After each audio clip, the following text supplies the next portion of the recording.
Olá, tudo bem com vocês? Espero que vocês estejam bem. Glória a Deus, Deus abençoe vocês que estão acompanhando este canal, que estão lendo a Bíblia junto comigo. Graças a Deus pela vida de cada um. Novamente estou aqui para estar lendo mais uns capítulos. Hoje a gente vai estar lendo o capítulo 12, o 13 e o 14. Vamos estar meditando aí na questão de Jó, na situação que ele se encontra. Zofar também vai estar falando algumas coisas ali, dá para a gente entender que eles entendem, até conhecem o Senhor. Bildade também, aí tem mais um camarada que vai entrar, Elifaz também. Esses três amigos de Jó aí, eles vão estar falando a respeito do Senhor, e a gente vai estar meditando aí neste livro de Jó, nesses 3 capítulos de hoje. Então vamos lá. Senhor nosso Deus, nosso Pai, mais uma vez, Senhor, nos colocamos na Tua presença para podermos aprender um pouco de Ti, Senhor, com a Tua palavra. Nos orienta, nos ensina, em nome de Jesus. Amém. Enfim, então vamos lá. No capítulo 12 fala bem assim. Agora Jó vai estar respondendo a questão de Zofar, ali, que nem a gente viu no capítulo anterior. Ele vai estar comentando ali.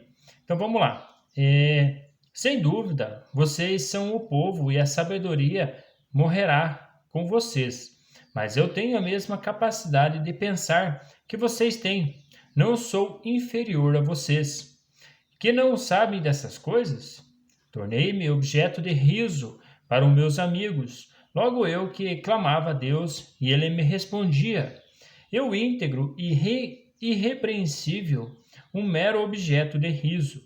Quem está bem despreza a desgraça, o destino daqueles cujos pés escorregam?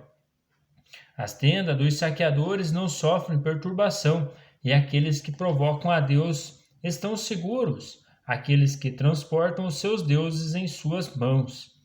Pergunte, porém, aos animais, e eles o ensinarão, ou às aves do céu, e elas contarão a você. Fale com a terra, e ela o instruirá.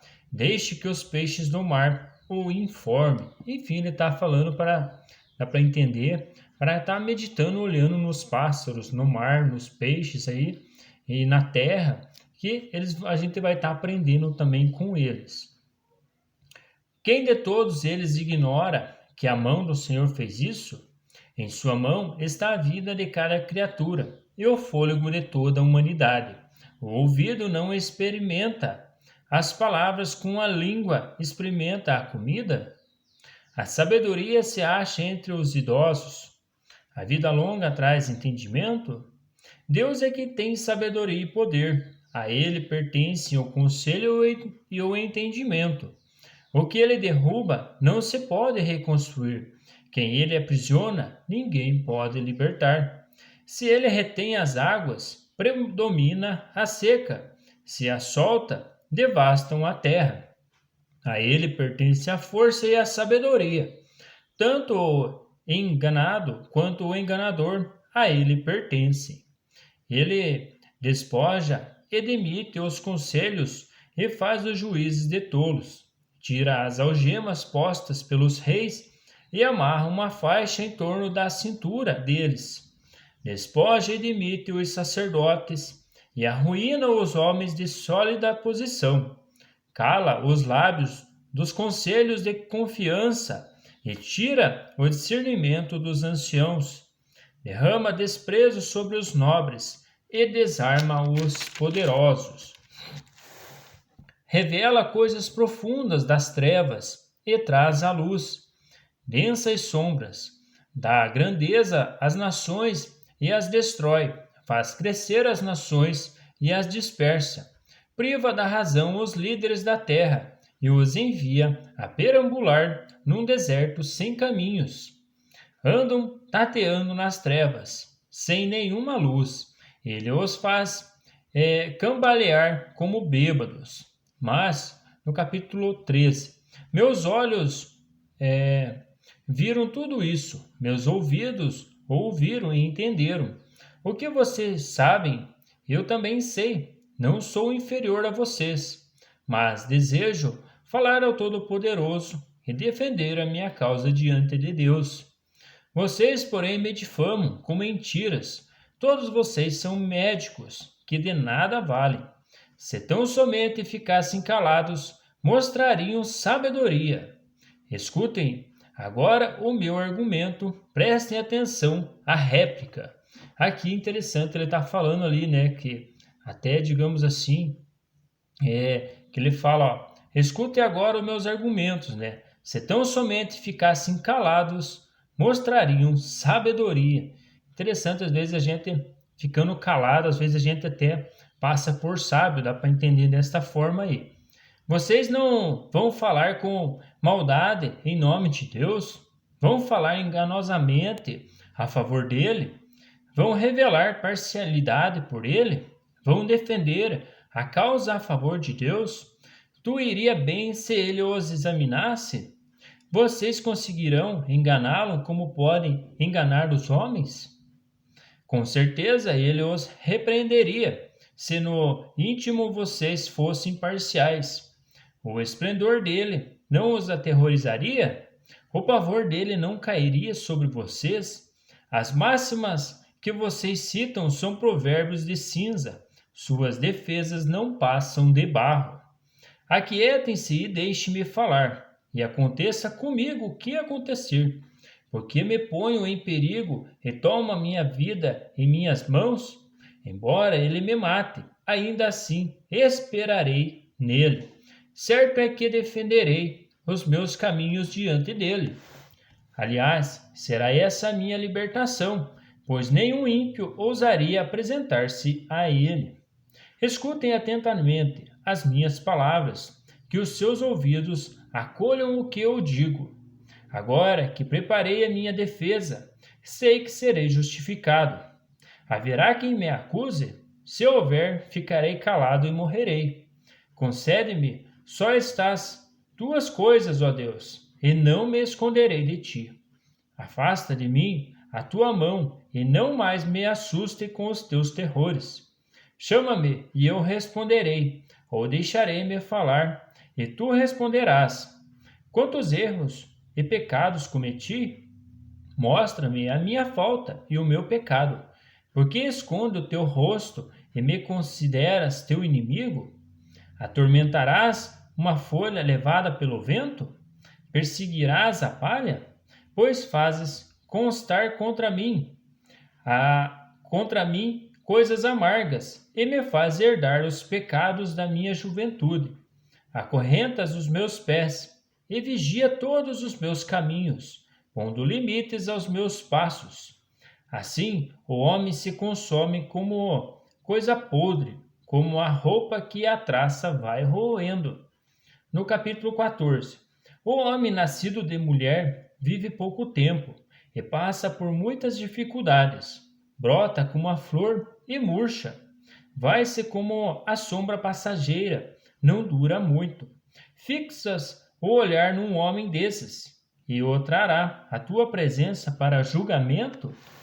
Quem pode extrair algo puro da impureza? Ninguém. Os dias do homem estão determinados.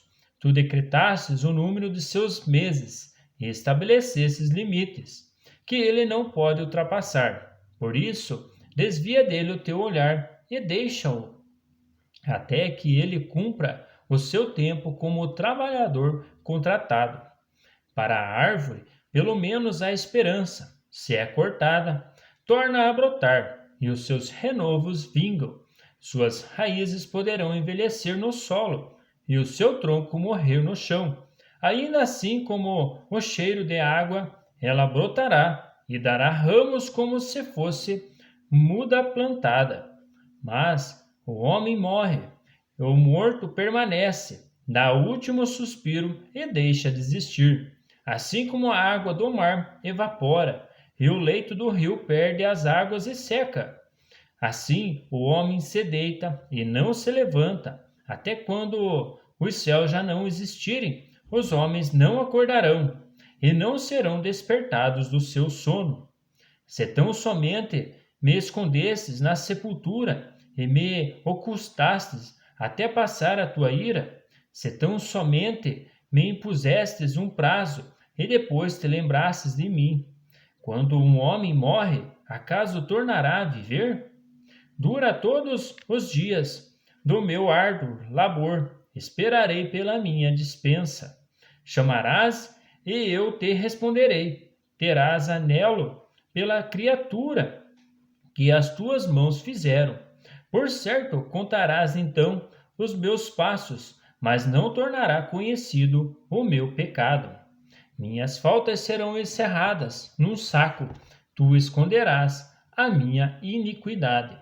Mas assim como a montanha sofre erosão e se desmorona, e a rocha muda de lugar, é assim como a água desgasta as pedras, e as torrentes arrastam terra. Assim destrói a esperança do homem. Tu o subjugas de uma vez por todas, e ele se vai. Alteras a sua fisionomia e os manda embora. Se honram os seus filhos, ele não fica sabendo.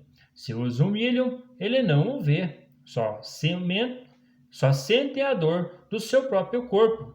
Só pranteia por isso mesmo. Enfim, aí um discurso longo de Jó. Ali ele vem falando também sobre a morte. Ele vem falando sobre a morte ali, que, digamos assim, quem morre desse corpo aí vai para a terra. E ali a gente vê que ele falou também, que eu acabo de lembrar, que ele fala que não vai viver. De alguma forma, a gente sabe que quando o Cristo voltar, os mortos se levantarão primeiro e os que estiverem aqui na terra serão arrebatados. Assim está escrito na palavra, assim Jesus falou também. E aqueles que estão em Cristo Jesus jamais morrerão. Pode até o corpo se definhar na terra, mas de fato um dia vão estar com Deus, aí vão estar com Cristo. É assim que a gente vê nas Escrituras. Aqui ele começa a falar de morte, por isso que eu lembrei a respeito de Cristo. Enfim, ele veio para todos que crê nele tenham vida e vida eterna. Enfim, para frente, assim, nos evangelhos, a gente vai começar já a espanar mais esses detalhes aí da vinda de Cristo. E aqui eu só lembrei porque aqui ele falou muito sobre a morte. E ele estava ali se desenhando que ele ia morrer naquela situação dele. Enfim, deixamos para as próximas leituras os outros capítulos aí. Hoje terminamos por aqui. Um grande abraço para vocês. Fiquem com Deus, fiquem na paz do Senhor Jesus aí. Um grande abraço e até mais.